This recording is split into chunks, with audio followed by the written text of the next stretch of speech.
الحمد لله نحمده ونستعينه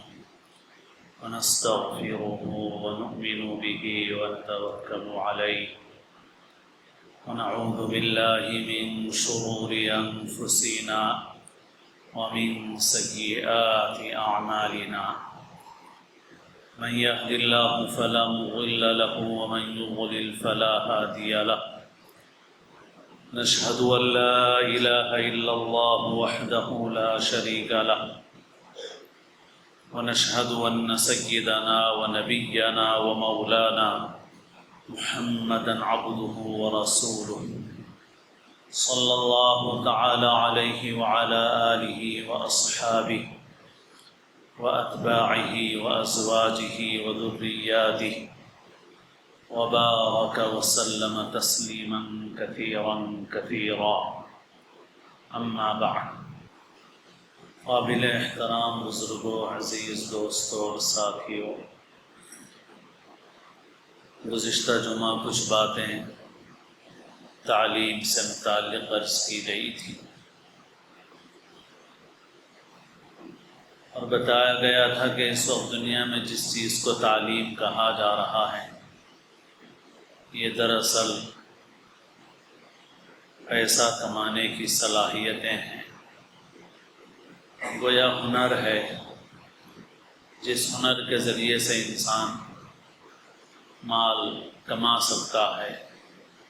اپنی معیشت کو مضبوط کر سکتا ہے۔ حقیقی علم تو کچھ اور ہے، لیکن بہرحال اس وقت جس کو تعلیم سمجھا جا رہا ہے وہ بھی ایک ضرورت کی چیز ہے۔ حلال کمانا بھی ضروری ہے، معیشت کا مضبوط ہونا بھی ضروری ہے۔ رسول اللہ صلی اللہ علیہ وسلم نے ارشاد فرمایا کاد الفقر ان یکون کفرا، فقر انسان کو کبھی کفر تک بھی پہنچا دیتا ہے۔ بہرحال اس تعلیم کے معاملے میں بھی اگر ہم اپنا جائزہ لیں اور امت مسلمہ کا حال دیکھیں تو نہایت ہی قابل فکر صورتحال ہے۔ مسلمان تعلیمی اعتبار سے نہایت ہی پسماندہ ہوتے جا رہے ہیں۔ مسلمانوں کے اندر تعلیمی تناسب وہ بھی کم ہے، اور جس درجے کی بھی ڈگری حاصل کر رہے ہیں اس میں تعلیم کا معیار بھی بہت کم ہے۔ اونچی تعلیم تک مسلمان بہت کم پہنچ پاتے ہیں۔ یونیورسٹیوں کی تعلیم میں مسلمانوں کی رسائی بہت کم ہے، بلکہ دیکھا جائے تو 10ویں جماعت تک پہنچتے پہنچتے بھی بہت سے مسلمان بچے تعلیم ترک کر دیتے ہیں اور بہت بڑی تعداد ڈراپ آؤٹ ہو جاتی ہے، درمیان سے تعلیمی سلسلہ ان کا منقطع ہو جاتا ہے۔ اس کی مختلف وجوہات ہیں، وجوہات جو بھی ہوں، ہمارے لیے باعث فکر یہ بات ہے کہ دوسرے لوگ، دوسری کمیونٹی کے لوگ وہ تعلیم میں کیسے آگے بڑھ رہے ہیں، ہم کیوں پیچھے ہو جا رہے ہیں، ہمارے بچے کیوں ڈراپ آؤٹ ہو جاتے ہیں، تعلیمی سلسلہ منقطع کر دیتے ہیں۔ ہم کو اس کی فکر کرنے کی ضرورت ہے۔ تعلیم کی لائن سے ملت کو بہت سے مسائل درپیش ہیں۔ بہت بڑا مسئلہ یہ بھی ہے کہ اس تعلیم کے ذریعے سے ہمارے ایمان، عقیدے اور ہماری تہذیب کو چھیننے کی کوشش کی جا رہی۔ تو سب سے بڑا مسئلہ تو وہ ہے اور اس کی ہمیں فکر کرنا ہے، اس کے لیے تدبیر اور کوشش کرنا ہے کہ ہمارے بچوں کو تعلیم اس طرح سے ملے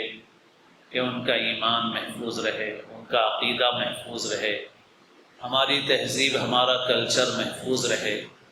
ایسا نہ ہو کہ تعلیم کے نام پر ہم سے ایمان چھین لیا جائے، عقیدہ چھین لیا جائے، ہماری تہذیب، ہمارا کلچر چھین لیا جائے،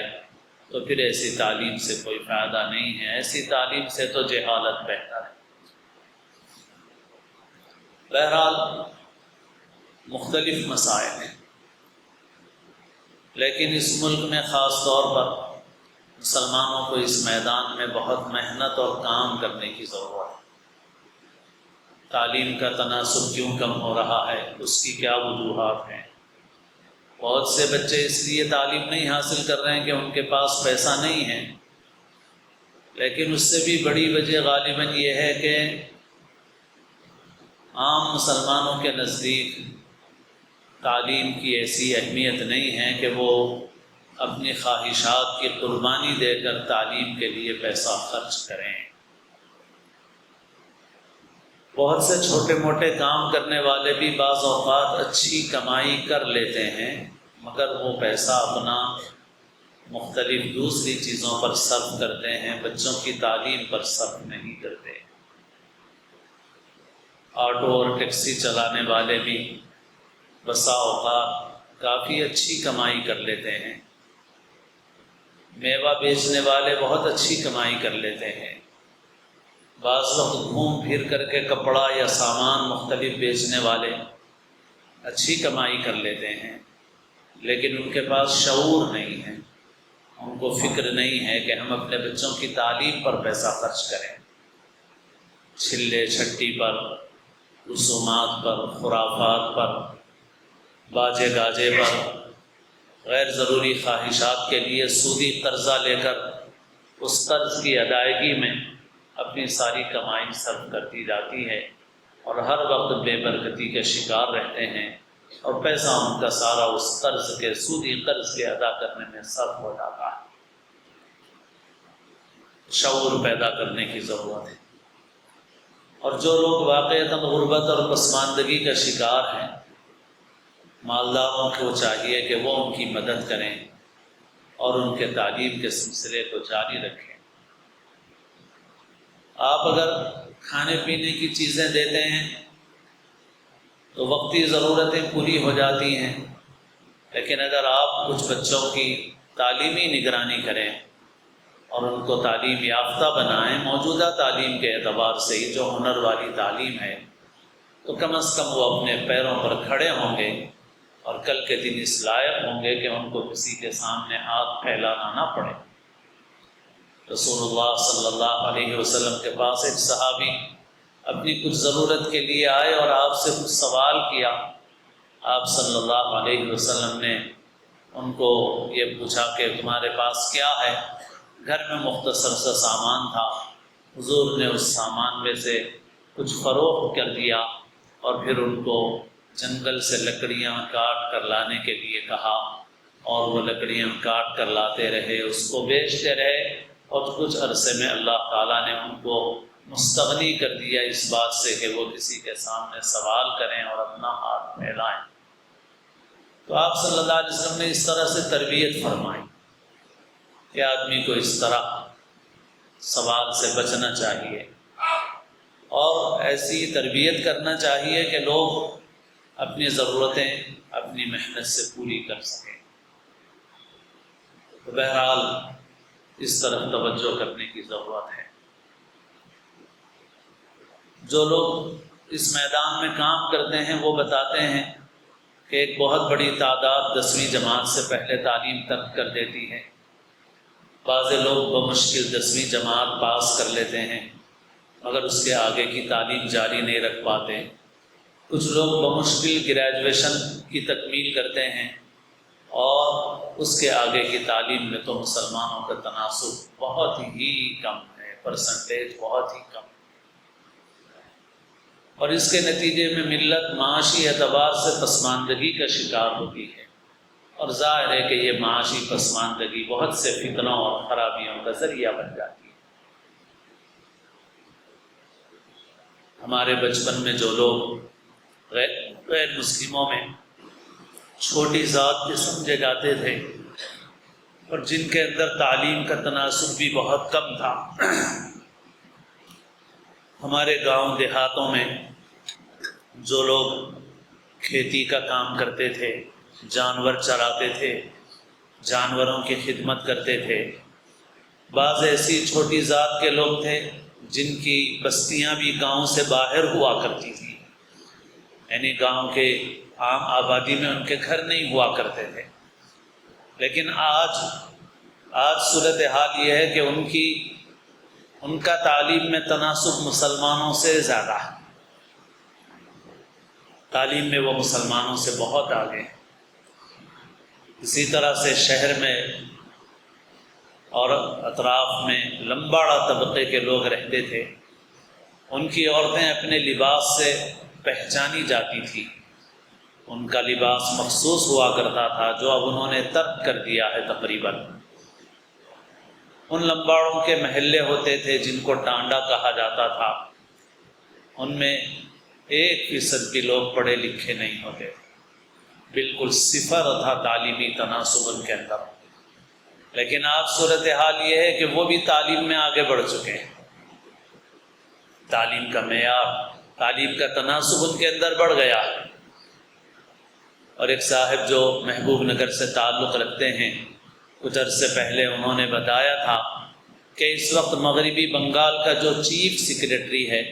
وہ محبوب نگر سے تعلق رکھنے والا لمباڑا طبقے کا ایک نوجوان ہے جو اتنی بڑی ریاست کا چیف سیکریٹری بنا ہوا ہے۔ اور انہوں نے بتایا کہ اسی طرح اور بہت سارے نوجوان ہیں جو اونچے اونچے عہدوں تک پہنچ گئے ہیں اور اس طبقے سے تعلق رکھتے ہیں۔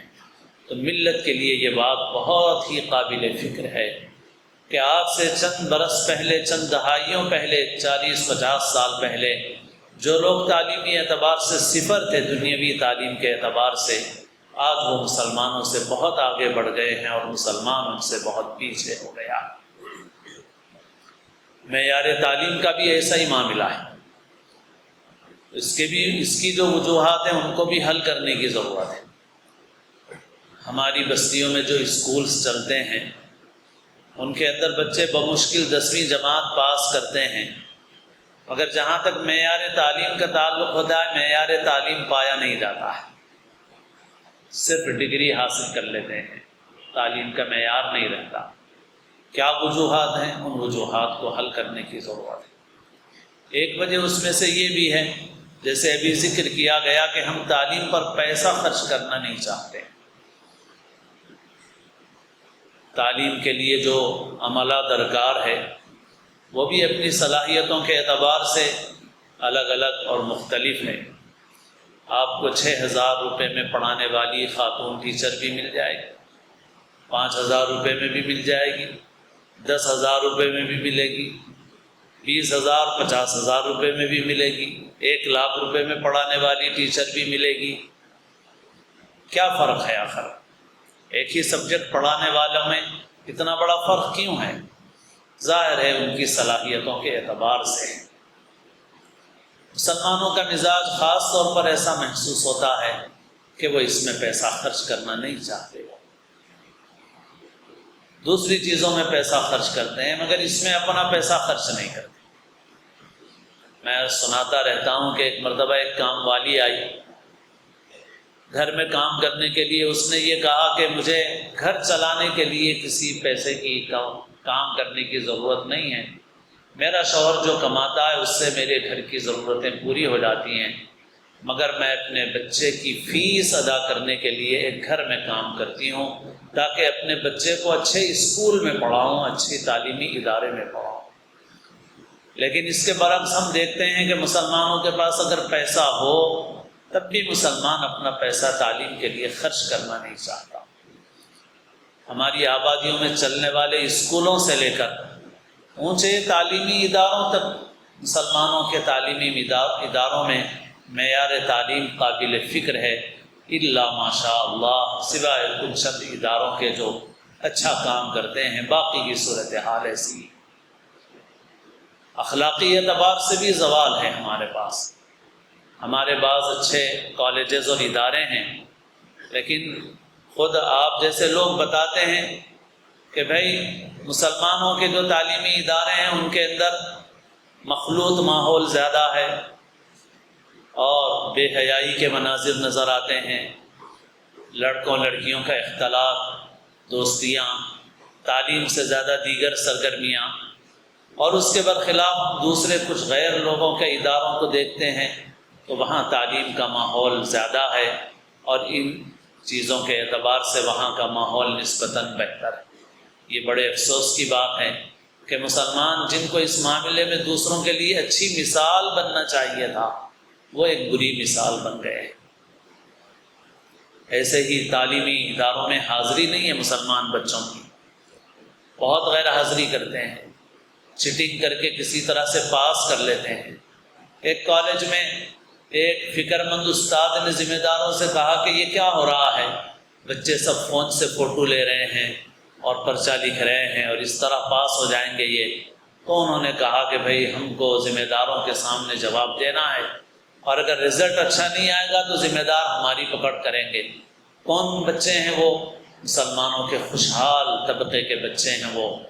کھاتے ہیں، پیتے ہیں، گاڑیوں پہ پھرتے ہیں، ادھر ادھر گھومتے ہیں، اپنا پیسہ بہت ساری لغویات میں خرچ کرتے ہیں اور اپنا وقت بھی خرچ کرتے ہیں، مگر تعلیم کی فکر ان کو نہیں ہے۔ بس ایک ڈگری اس لیے حاصل کر لیتے ہیں تاکہ ایک جھوٹی شان دکھائیں، رشتے طے ہو جائیں، لڑکی والوں کو دھوکہ دیں، نوکری حاصل کرنے کہیں جائیں گے تو ڈگری کو تو کوئی نہیں دیکھے گا، صرف وہاں صلاحیت پوچھی جائے گی تو صلاحیتوں کا نام و نشان نہیں ہوگا۔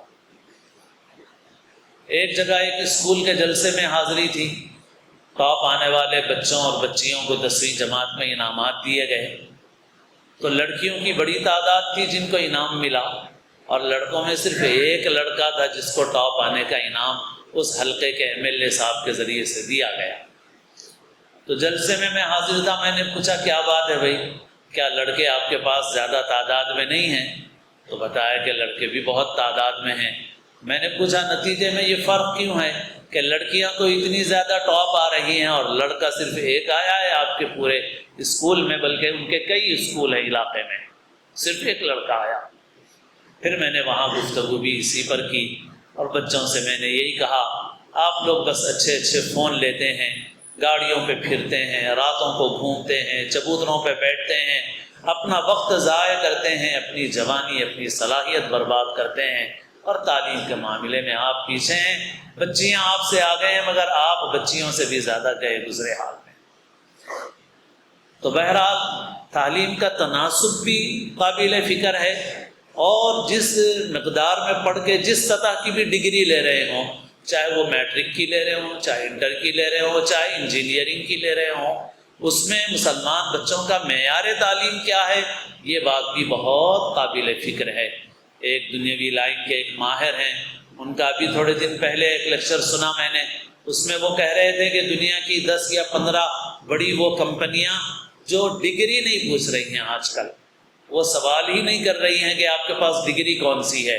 ان کے پاس بڑے بڑے عہدے صرف صلاحیت کی بنیاد پہ مل رہے ہیں۔ وہ ایک صدیقی صاحب نام کے ہیں، انہوں نے کہا کہ دنیا کی آپ ماریں گے، گوگل پہ سرچ کریں گے تو آپ کو ملے گا کہ یہ 10-15 وہ بڑی بڑی کمپنیاں ہیں جو اپنے پاس ملازم رکھنے کے لیے وہ ڈگری کا سوال ہی نہیں کر رہی ہیں، وہ کہہ رہی ہیں کہ بھائی ہم کو ڈگری نہیں چاہیے، ہم کو صلاحیت والا آدمی چاہیے۔ تو جو لوگ اپنی محنت کی کمائی خرچ کر کے اس طرح کی جھوٹی ڈگریاں لے لیں گے، وہ دنیا میں کیا کام کر سکیں گے، اپنے کو کیا نفع پہنچائیں گے اور ملت کو کیا نفع پہنچائیں گے۔ جھوٹی ڈگریاں دکھا کے کہیں رشتہ کر لیں گے، اپنے کو بھی مصیبت میں ڈالیں گے اور اپنی بیوی اور بچوں کو بھی مصیبت کے اندر ڈالیں گے۔ تو بہرحال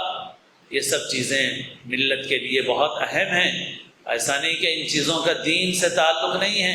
ہمارے نزدیک دین دنیا الگ نہیں ہے، اور اس ملک میں خاص طور پر مسلمانوں کو تعلیم کے میدان میں اور اپنی معیشت کو مستحکم کرنے کے معاملے میں بہت زیادہ فکر کرنے کی ضرورت ہے۔ اس وجہ سے ملت کے تمام افراد کو اپنی اپنی صلاحیتوں کے اعتبار سے اس کام میں لگنا ہے، اور اس طرف متوجہ ہونا ہے کہ ملت جو بھی تعلیم ہے دنیاوی اعتبار سے، ہنر والی تعلیم، معاش والی تعلیم، اس میدان میں بھی ملت آگے بڑھے تاکہ یہ معیشت کی مضبوطی ان کے دین اور ایمان کی حفاظت کا ذریعہ بنے، اور اس کے لیے جن کوششوں محنتوں کی ضرورت ہے ان کوششوں اور محنتوں کو کرنا چاہیے، ورنہ اگر خالی بیٹھے رہیں گے تو مسابقت کی اس دوڑ میں دوسرے لوگ آگے بڑھیں گے اور ہم پیچھے رہ جائیں گے۔ میں نے کئی بار سنایا ہے کہ ایک مرتبہ ایک ایئرپورٹ پہ میں اترا تو نوجوان عالم جو مجھے لینے آئے تھے انہوں نے کہا کہ مولانا ابھی باہر میں بیٹھا ہوا تھا، الحمدللہ 40 ڈرائیور مسلمان ہیں۔ تو تھوڑی دیر سے میں نے ان سے کہا آپ جس چیز کو خوشی کی چیز سمجھ رہے ہیں وہی چیز ہمارے لیے باعث غم ہے۔ آپ نے یہ نہیں بتایا اندر کرسی پہ کتنے ہیں، آفس میں کتنے ہیں۔ مسلمان بس اب اولا اور اوبر کا ٹیکسی ڈرائیور رہ گیا ہے، آٹو ڈرائیور رہ گیا ہے۔ یہ بات خوشی کی نہیں ہے، یہ بات ہمارے لیے باعث غم ہے، باعث فکر ہے کہ مسلمان کی سطح معاشی اور دنیاوی اعتبار سے نیچے ہوتی جا رہی ہے۔ ہمیں اس کی فکر کرنے کی ضرورت ہے۔ اللہ تعالیٰ اس امت کی ہر طرح سے حفاظت فرمائے، اللہ تعالیٰ ہمارے دین و ایمان کی حفاظت فرمائے، اور اللہ تعالیٰ معاشی اعتبار سے اس امت کو مضبوط بنائے۔ اللہ تعالیٰ ہم سب کو اسلام کی زندگی اور اپنے اپنے وقت پر حسن خاتمہ نصیب فرمائے۔